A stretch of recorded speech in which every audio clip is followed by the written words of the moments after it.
Amigos, eu tinha dito que os meus papos seriam eh, com pensamentos para envolver o grupo, mas ficou algo em mim que eu quero recordar com vocês. Eu quero que vocês prestem atenção, porque além disso ser importante para mim, eu acho que pode ser importante para você. Veja lá se eu vou conseguir contribuir para o seu 2026. Por que eu sou assim? Então, eu quero recordar esse porquê que eu sou assim, com o objetivo de melhorar. Então, vamos vamos pensar um pouquinho e eu quero que você lembre-se disso. Na natureza não existe prêmios nem castigos, só consequências.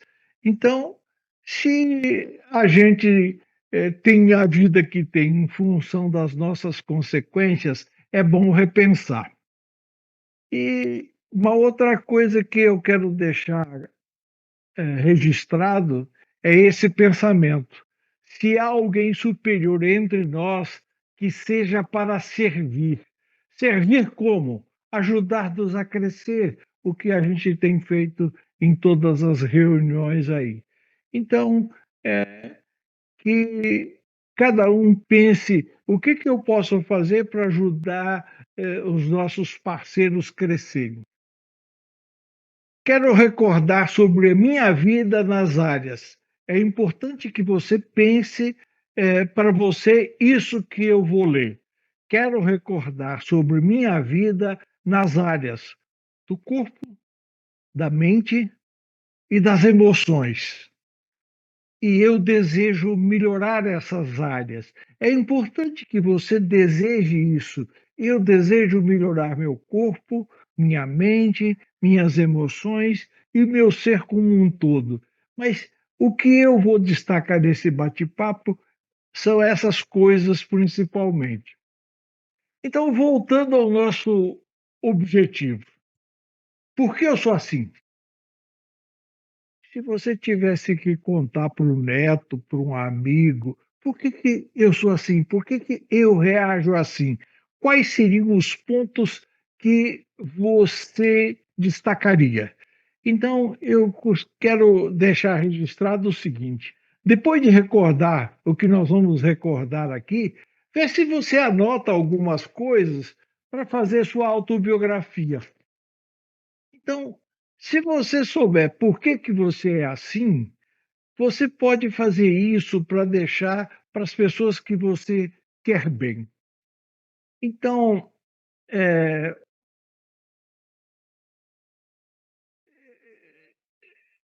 por que que eu quero refletir sobre isso? Por que que eu quero lembrar? Para refletir e melhorar. Então, se você descobre as origens das coisas do seu dia a dia, você pode também melhorar isso. Então, cabe uma pergunta aqui: de onde eu vim? De onde eu vim? Alguns diriam o seguinte: de uma centelha divina gerada no ventre. Para algumas pessoas isso tem sentido, para outras não. Para outros, talvez diriam o seguinte: de uma centelha divina que evolui no tempo. Ou talvez você tenha um outro conceito de onde cada um de nós veio para este mundo. Então, mas eh, essas 2 colocações que eu estou fazendo aqui, pode te fazer pensar um pouco. Então, de uma centelha divina gerada no ventre, de uma centelha divina que evolui no tempo, então que você acredita que exista uma certa evolução. Então vamos refletir e lembrar isso.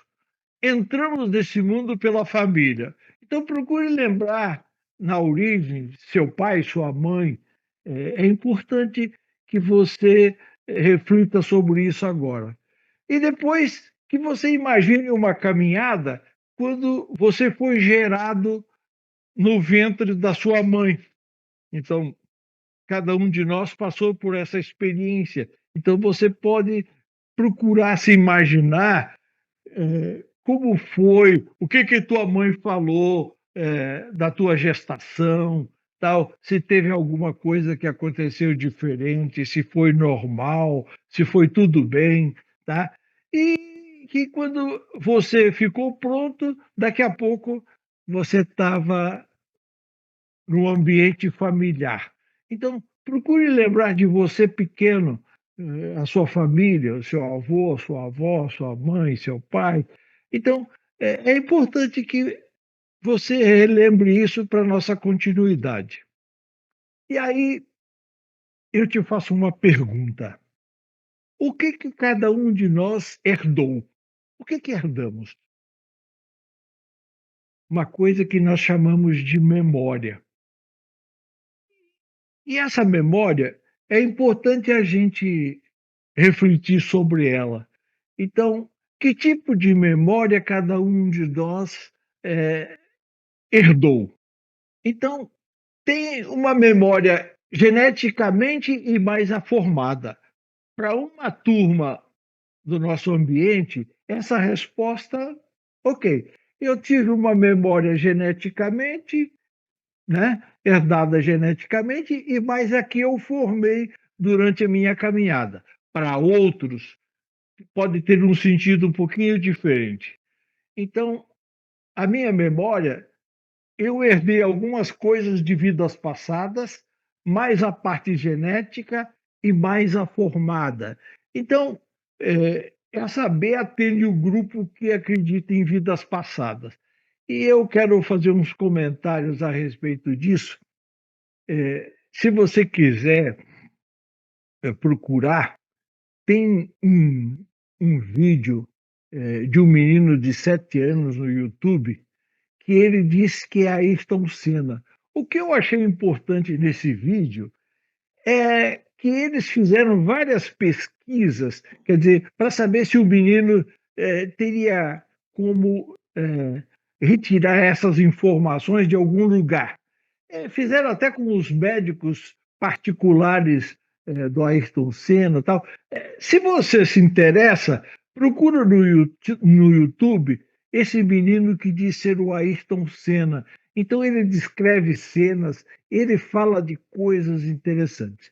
E quando a gente fala em reencarnação, a minha experiência, a minha vivência, diz o seguinte: quando uma pessoa, principalmente inteligente, eh, perde a vida de repente e ela está apegada a uma atividade, então a tendência dela é retornar por perto. Quando uma pessoa morre naturalmente, a tendência dela é dar continuidade, e eu vou falar um pouquinho mais sobre isso. Mas, essas pessoas que estão muito apegadas a uma situação, quando elas morrem em acidente, por exemplo, principalmente, a primeira chance que elas têm, elas acabam incorporando. Pelo menos algumas experiências que eu observei e questionei e analisei, é mais ou menos assim. Quando a pessoa tem uma morte tranquila, serena, ela vai fazer a caminhada dela, como a gente imagina ser. Mas, então, essas pessoas que reencarnam lembrando de vidas passadas, e você, se você quiser pesquisar, você vai achar muitas coisas interessantes. Mas eu só recomendo esse do Ayrton Senna porque todo mundo conhece. E eles fizeram uma pesquisa muito interessante. Então, se você tiver um tempinho e quiser ver, isso com certeza vai te ajudar. Então, quando a gente fala em memória, a gente tem uma memória vital e uma histórica. Quando a gente fala dessa memória vital, a gente tem que lembrar o seguinte: os avós por parte de pai e de mãe. E que quando a gente é gerado, um pouquinho de cada um está nessa memória vital, tá? Bom, aí depois dessa memória vital que a gente herda, a gente se a pessoa acredita em reencarnação, ela pode ter uma memória de evolução. E depois ela vai ter, a memória formada pela família. Então, é importante você pensar na sua memória, as coisas importantes que você lembra, que da infância, da juventude. Eu vou te fazer recordar, essa memória histórica aqui, para você ver por que que cada um de nós é o que é. Então, por essas fotos, você pode fazer um passeio daquilo que eu falei agora, quer dizer, então, o pai, a mãe, você nasceu, por onde você passou, as coisas que te envolveram, a escola, a parte religiosa. Bom, o importante é que cada um de nós, eh, se olhar para essas imagens, vai fazer uma série de viagens no passado. Então, é importante que essas coisas que você lembra, com certeza, tem a ver no porquê que eu sou assim. Aí eu aqui quero fazer uma pergunta que, para mim, eu considero importante. O que que é viver para você? O que que é viver? Eu gosto disso. Viver é aprender ou ensinar. Quer dizer, se você está vivendo, você está aprendendo ou está ensinando. Para alguns é só curtir. Bom, eu gosto disso. Viver é aprender e ou ensinar. Então, quando a pessoa está vivendo, ela está fazendo uma dessas coisas. Alguns gostam de curtir só. E eu acho que tem direito de pensar assim. Aí eu insisto numa pergunta aqui: o que aprendemos em casa? Você nasceu, você está uma criança. O que que você aprendeu em casa? Como é que você explicaria isso para o neto, para um amigo, para alguém que você gosta? Então vamos recordar isso. A gente aprende inicialmente o quê? A sobreviver. É o que nós aprendemos no início. Nascemos, tal. Aí aprendemos a chorar para ganhar a mamar, insistimos. Bom, a gente aprende a sobreviver, cuidar do corpo da gente. E o que que aprendemos além de sobreviver? De reclamar por comida, atenção para o nosso corpo, tal. Então, aprendemos também na infância uma coisa realmente importante: direitos e deveres. Aprendemos na infância direitos e deveres, que começa em casa. Então, quando criança, você tinha que respeitar as normas de casa, horário de almoço, horário de café, horário de dormir. Então, esses eram os deveres de casa. Depois você foi para a escola. E aí na escola também tinha os deveres, os direitos, tal, e que cada um de nós com certeza seguiu. E que isso a gente chama de educação básica. Então, os direitos e deveres em casa e na escola, que nós chamamos de educação básica, começa a dar uma forma do porquê que eu sou assim. Então, se você lembrar o que que você tinha que fazer em casa, o que que você tinha que fazer na escola, você vai analisar o seguinte: isso tem a ver com o que eu faço hoje também. Então, essa educação básica, ela acaba influenciando, eh, uma vida inteira. Nós, nessa fase, aprendemos a respeitar as leis.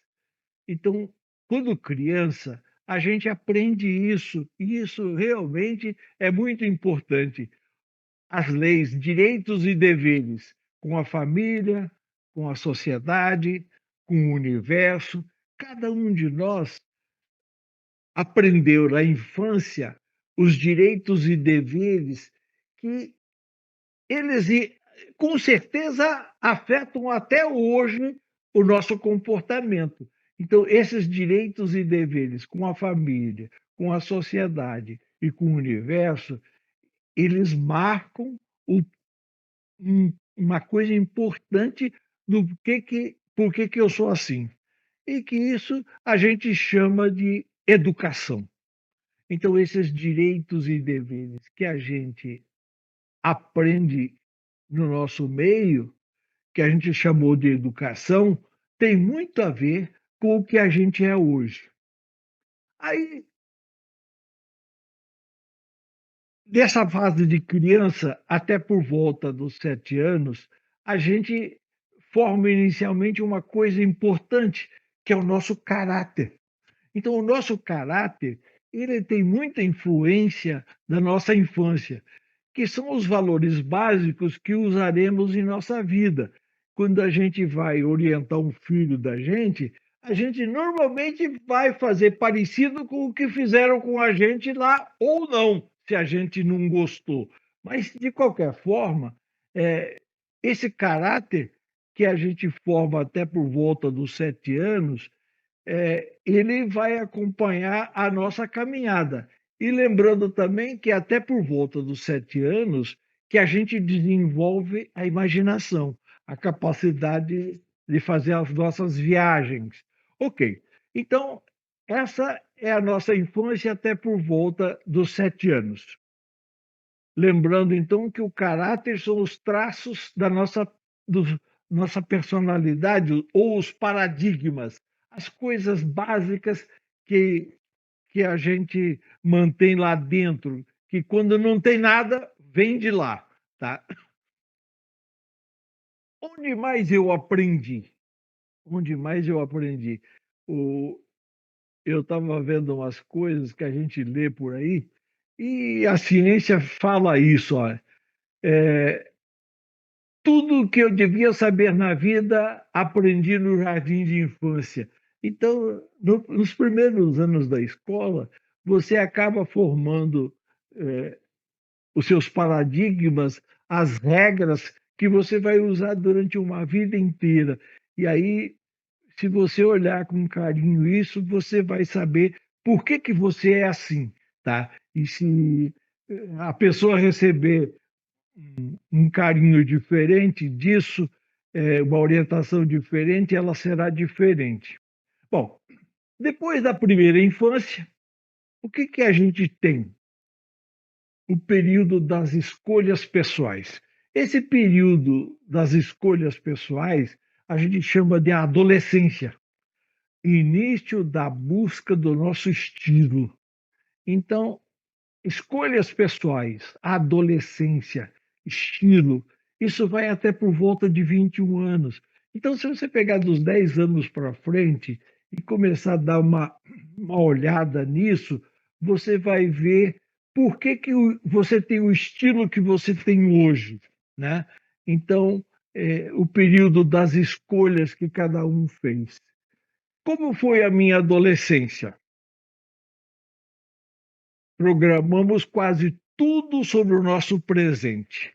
Então, é nesse período da adolescência que, se você quer entender por que você é assim, você tem que se dedicar um pouquinho, porque esse é o período que você escolheu coisas para a sua vida. Pelas escolhas, formamos a nossa autoimagem. E a nossa autoimagem tem a ver com os hábitos. Então, é nesse período da adolescência que a gente formou uma série de hábitos que a gente mantém possivelmente até hoje. É lógico que alguns a gente mudou, mas os hábitos que a gente formou lá nesse período das escolhas, eles são importantes para o que a gente é hoje. E aqui eu quero lembrar um pensamento que diz assim: quando você escolhe um hábito, também escolhe o resultado final desse hábito. Por isso que, quando a gente fez o curso, a gente dedicou um tempo e recebeu orientação que a gente tem que consertar esses hábitos. Garcia Rosa diz algo que eu gosto: "Eu não preciso ser igual a mim mesmo a vida inteira". Por isso eu tenho técnicas que, se de repente, mesmo que eu descubra um hábito que vem lá da minha adolescência, eu posso mudar. Então ainda é tempo. Se você fizer reflexão e descobrir que algo vem lá desse período das escolhas, se você tiver interesse em mudar, você pode mudar. Eh, Tem um livro interessante que, se você precisar de ajuda também, ó, O Poder do Hábito. Por que fazemos o que fazemos na vida e nos negócios? Então, o hábito, principalmente esse que a gente traz lá da adolescência, eles são fortes e eles acabam interferindo em muitas coisas que são importantes para nós. Bom, a adolescência vai passar também. O que vem após a adolescência? A busca pela sabedoria. Então, a adolescência, 10, 12, 13, 14, 15 anos, tal, aí a gente resolve querer sabedoria. Quando a gente resolve querer sabedoria, o que que acontece? A gente começa a realizar e diferenciar, queremos nos diferenciar dos outros. A nossa busca é realizar e diferenciar dos demais. O que que você vai fazer para você? Então, eu chamo esse período de realização, que é o início da busca profissional. Cada um começa a pensar, pensou, escolheu, foi atrás, e a nova família que a gente vai querer formar. Depois da adolescência, você começa a procurar namorada, como é que vai ser sua família, como é que você vai viver. Bom, então, e também para alguns começa o caminho espiritual, outros deixam isso de lado, mas muita gente cuida, nessa fase, de início da realização, do caminho espiritual também, tá. Então muita gente, eh, eu sou assim porque tem isso na caminhada. Isso vai mais ou menos, agora talvez seja 50, 60 anos, mas, esse período de realização, para mim, no meu tempo, era por volta de 45 anos. É, lembrar do seguinte: nós definimos nosso estilo de vida, pelas atitudes.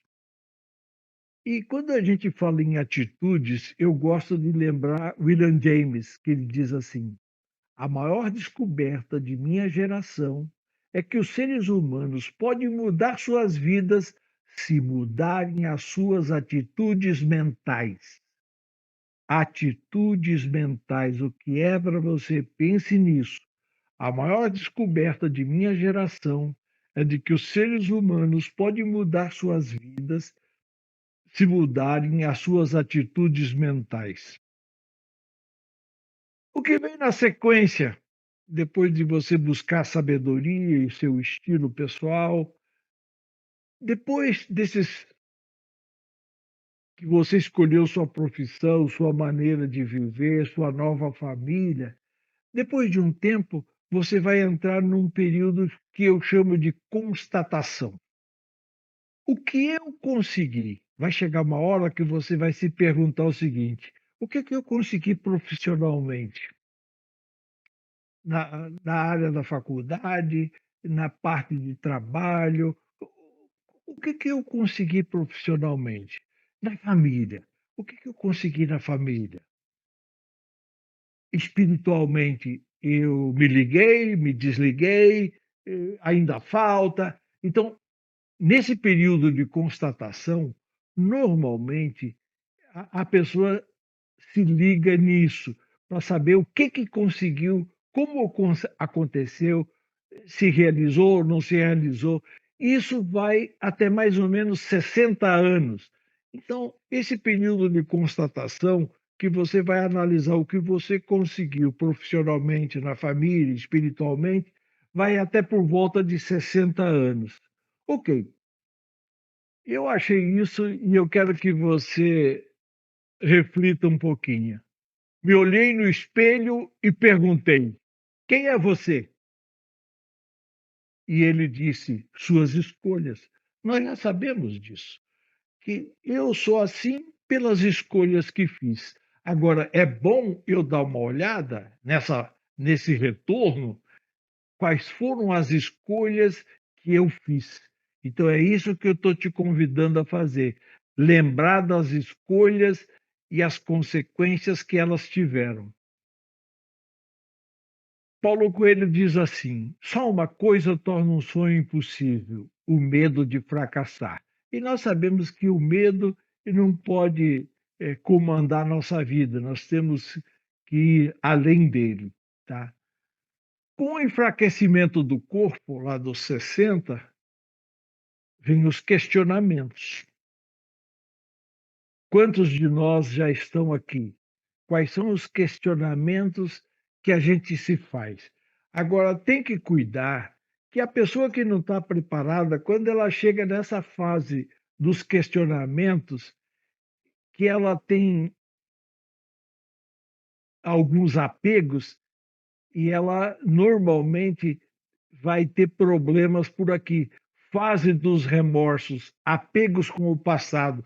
Quando a pessoa vai, volta e começa a recordar, naquele tempo, e aí quer viver naquele tempo, não dá mais.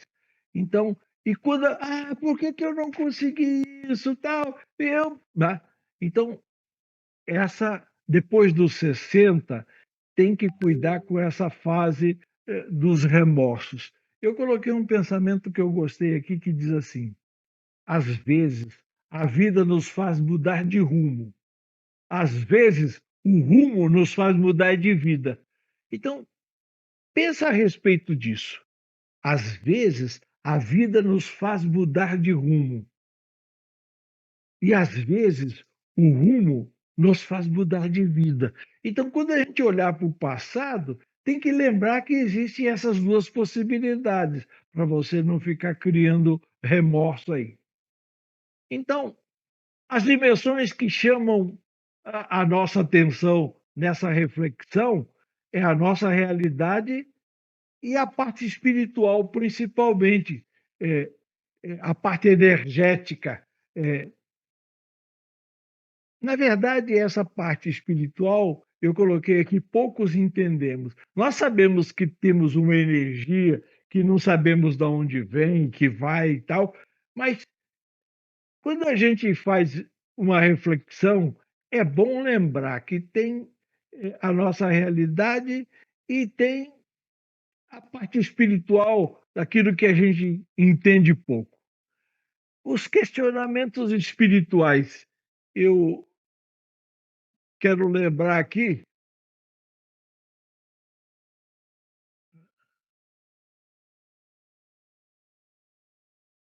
E energia que nos move, esses questionamentos espirituais, e a gente costuma fazer uma pergunta: eu estou no caminho? Será que eu estou organizando minha vida? Tal? Quantas vezes você não se perguntou isso? Eu estou no caminho certo? Né? Ayrton Senna fala uma coisa que eu gosto, ele diz assim: "Quando você não está feliz, é preciso ser forte para mudar, resistir à tentação do retorno. O fraco não vai a lugar algum." Quando você não está feliz, é preciso ser forte para mudar, resistir à tentação do retorno. O fraco não vai a lugar nenhum. O pessoal que faz essa reflexão da fase dos remorsos e acomoda o passado para lá e agradece, eh, tem uma fase de reavaliação. Então a fase de reavaliação que eu coloquei aqui é o seguinte: você reavaliar valores espirituais, familiares e apegos. Então, para cada um de nós que está nessa fase de reavaliação, é importante rever valores espirituais, familiares e apegos, e ver o que cada um de nós pode melhorar nisso. E essa fase de reavaliação, para cada um de nós, irá até a passagem.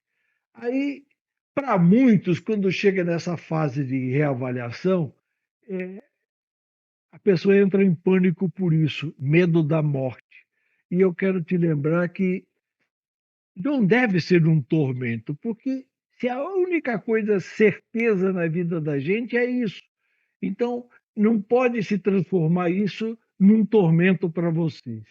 Alguns se preparam, e eu coloquei aqui algumas coisas, e que só para lembrar, eh, tem algumas pessoas que conseguem se preparar, né, e quando a pessoa se prepara, eu quero lembrar Paul Bruto que diz assim: "Nunca alcançamos a verdade absoluta das coisas, mas somente a maneira pela qual elas afetam nossos sentidos".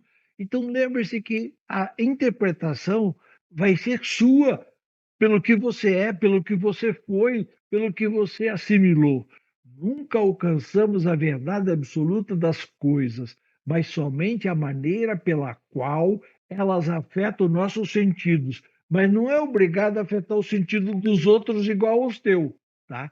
Então, quando a gente pensa nisso, na passagem, então tem uma coisa importante que a gente sabe que deixa o nosso corpo. Isso que deixa o nosso corpo, para cada um tem nomes. E o importante é saber que isso tem um destino e que se a pessoa está apegada aqui, ela não vai seguir o destino. Então, o importante é saber que cada um de nós depois tem um destino. E que se você estiver ligado nisso, lembrar de fazer o que tem que ser feito, se envolver com essa luz do universo e seguir cada um o seu caminho. Lembrar disso, ó, morrer é preciso. E nós sabemos disso. Anderson diz assim: as leis da natureza são supremas. E para evoluir, o ser humano tem que aprender a conviver com elas. Então, você tem que aprender a conviver com essas coisas que são da natureza. A nossa passagem é da natureza. E um exemplo da natureza que eu gosto e fico sempre repetindo é o da lagarta. O da lagarta, ela vai se transformando, se transformando, se transformando, até chegar numa borboleta. E essa essa configuração, a gente pode pensar o seguinte, que durante a nossa caminhada tem um período de casulo. E ao entrar nesse casulo, depois a gente tem que aprender a voar. E cada um vai procurar voar dentro daquilo que se preparou, tá? Então, lembre-se disso e reflita. Então, eu gosto dessa reflexão, lembrando que a gente tem uma caminhada e depois a gente tem que aprender a voar. Tem uma coisa que Cristo deixou e a dona Lourdes lembrou o seu nascimento e que eu gosto muito dos ensinamentos dele. Olha o que ele disse: se você procurar o reino dentro de você mesmo e passar a agir de acordo com as leis que aí descobrir, você receberá o que necessita. Pense a respeito disso. Se você procurar o reino dentro de você e passar a agir de acordo com as leis que aí descobrir, você receberá o que necessita. Ô Júlio, como é que eu posso procurar as coisas dentro de mim? Olha só o que que você aprendeu: meditação, concentração, contemplação, estado de oração. Bom, você tem ferramentas para procurar o reino dentro de você. Volte-se para dentro de si, que você vai ter chance disso. Aí eu quero lembrar você aqui o seguinte: aonde é que você aprendeu meditação dinâmica? Procure recordar desde a origem, né? Então, aonde você aprendeu a melhorar o seu controle mental, aprendeu melhorar o seu controle emocional, o seu controle físico, né. Então, você quando aprendeu meditação dinâmica, é importante que essa parte eu aprendi com o objetivo de melhorar meu controle mental. Essa parte eu aprendi com o objetivo de melhorar meu emocional. Quando você controla o físico e se volta para essa parte mental e emocional, como foi o exercício, que a dona Lourdes orientou, e o Afonso orienta, o Antônio, o Evandro, tá? Então, é importante refletir sobre isso. Lembrando que a meditação melhora o corpo, a mente e o emocional. Pelo menos eu me dedico mais a esses 3 pontos, tá? Procuro destacar e que tenha sentido isso. Quem pratica pode observar. Então, a parte do físico, a parte da mente, aquela que seu corpo se projeta, vai e volta, e aquilo que você trabalha com energia, tá? Que você pratica o amor, imposição de mãos, tal. Então, lembre-se que você tem ferramenta para buscar o reino dentro de você. Inspire luz e a força que vem do cosmos. Exale amor por onde você passar. Treine isso. Então, é isso que a gente aprendeu a fazer. Ruskin diz assim: a qualidade nunca se obtém por acaso, ela é sempre o resultado do esforço inteligente.